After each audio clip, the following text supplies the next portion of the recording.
In a world obsessed with the latest fitness trends and high-tech workout equipment, the classic squat stands its ground, unassuming yet unmatched. But what if I told you that this simple exercise could do more for you than just sculpt powerful legs? Yes, the humble squat is a gateway to unlocking a treasure trove of benefits that ripple across your body and mind. Apart from being incredibly versatile and requiring no equipment, there are a number of benefits which science stands by. Stay tuned as we embark on a journey beyond the surface of squatting, diving deep into the science-backed truths that reveal its vast impact not just on your legs, but on your entire body and well-being. If you've ever underestimated the impact of this foundational exercise, prepare to have your perspective revolutionized. Improved strength and hypertrophy.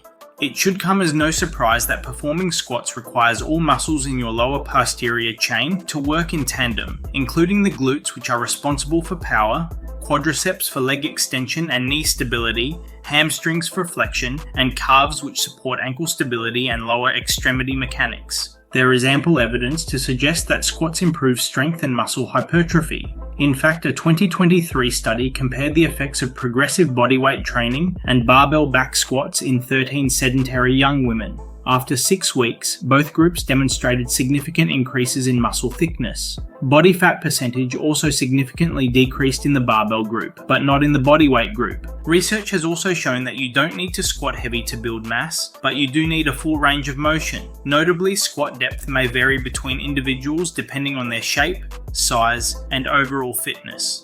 A 2012 study found that a greater squat depth and barbell load increased hip extensor relative muscular effort, while heavier barbell loads were required to train hip extensors and ankle plantar flexors. But while you may be tempted to perform a squat at full range, those with pre-existing knee complaints are recommended to limit their depth in order to minimize compressive forces at the knee joints.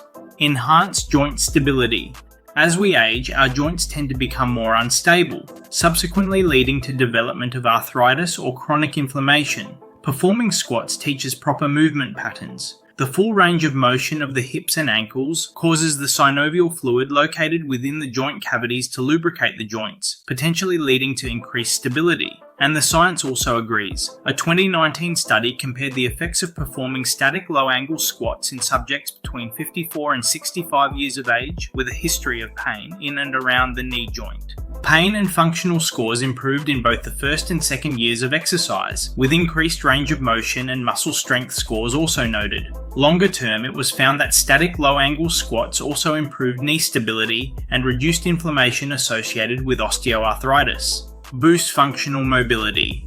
There is no denying that to perform squats, you should have at least some degree of mobility. The squat is arguably one of the most fundamental movements to support lifelong mobility, and repeatedly performing this exercise will train your joints through multiple planes of motion.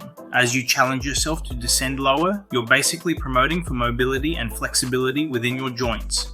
A 2015 study sought to determine which variables of range of motion and strength of the hip and ankle were associated with squat depth. The multiple regression analysis indicated that ankle dorsiflexion with a flexed knee and the hip flexion range of motion were significantly associated with squat depth in males, and ankle dorsiflexion with an extended knee and dorsiflexor strength were significantly associated with squat depth in females. Therefore, incorporating exercises aimed at increasing ankle dorsiflexion, hip flexion, and dorsiflexor strength were recommended to improve squat performance. Increase circulation. We all know that sedentary behavior like sitting at a desk all day or watching TV from your couch for long periods can compromise metabolic health. Previous research has suggested that this may even decrease blood flow to the brain, thereby compromising executive function, crucial for planning, memory, and multitasking. As well as increasing blood flow to your joints, squats also get the blood pumping through your entire body. This is supported by a recent 2023 study which found that those who performed intermittent squats performed more rapidly to both incongruent and congruent conditions of the color word Stroop test, compared to the control group who reported decreased concentration and increased mental fatigue. The findings of the present study suggest that half squat interruptions could improve some aspects of executive function. However, further studies may consider assessing other possible domains, including the effect of prolonged sitting on attention, memory, and decision making. Boosts calorie burn. Squats target multiple muscle groups simultaneously. This means they require a lot of energy to execute properly, thereby increasing the number of calories burned during the performance of this exercise. The more muscle you have, the more calories that you will burn, which can be valuable for those wanting to lose weight. A 2020 study comparing the effects of squats on body composition in 18 young adult males demonstrated a significant decrease in body fat percentage of about 7.15%, while increases in total body weight, body mass index, total muscle weight, and lean body mass were not statistically significant.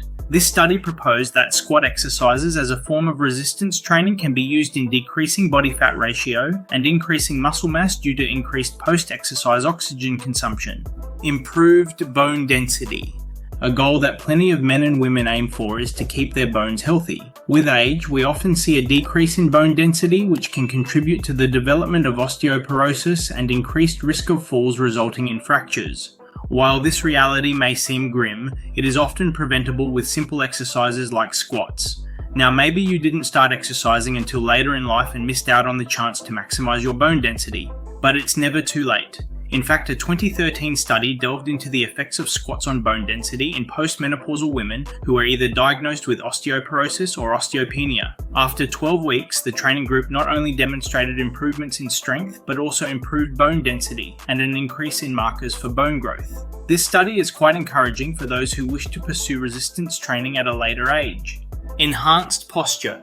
Many people undervalue the spine as you hold your body upright, so good posture is essential for counteracting all the sitting we do and to prevent injury. As squats improve core activation and strengthen your lower body, there is a chance that your posture may also improve.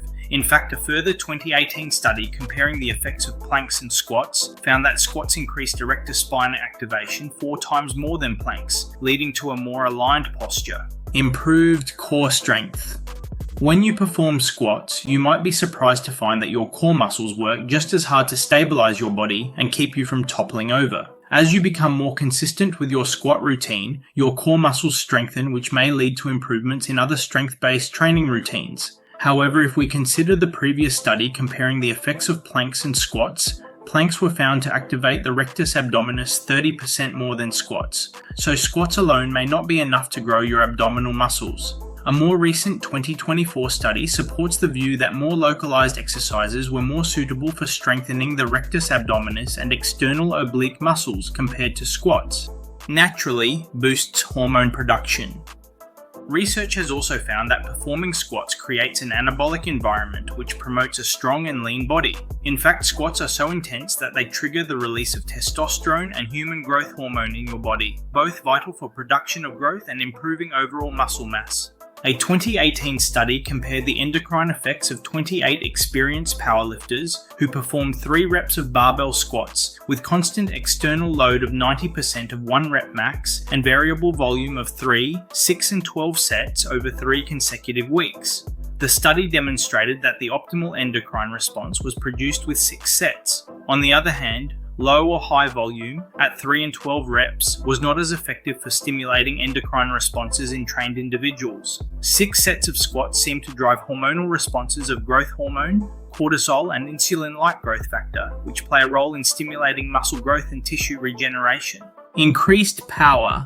Squats are a great exercise to improve performance in other physical activities. As you improve your lower body strength with squats, you also increase your power base. More power means that you can jump higher and run faster. A 2015 meta-analysis compared the effect of load on peak power during the squat and jump squat as well as other exercises like the power clean and hang power clean. In relation to the squatting exercises, moderate loads were considered as being the optimal load for power production in the squat, while light loads indicated the highest peak power production in the jump squat.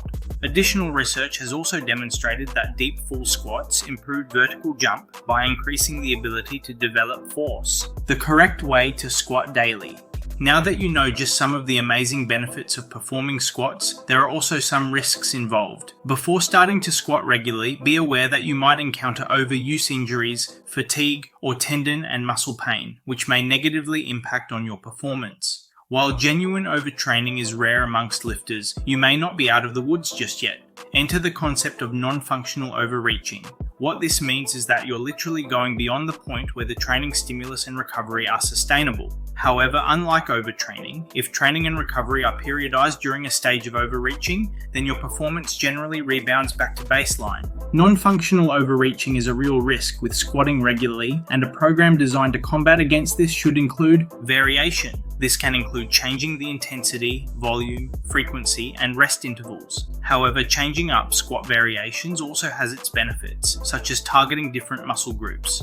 Try incorporating single leg bias squats or machine variations like hack squats, which can offer reprieve to the stabilizing muscles. Using appropriate volume, strength-focused trainees on a squat daily program should target 7 to 12 weekly sets of squats, while those focused on hypertrophy should target a minimum of 10 sets per week. The ultimate number of sets you do should be individualized based on training experience, regulating intensity.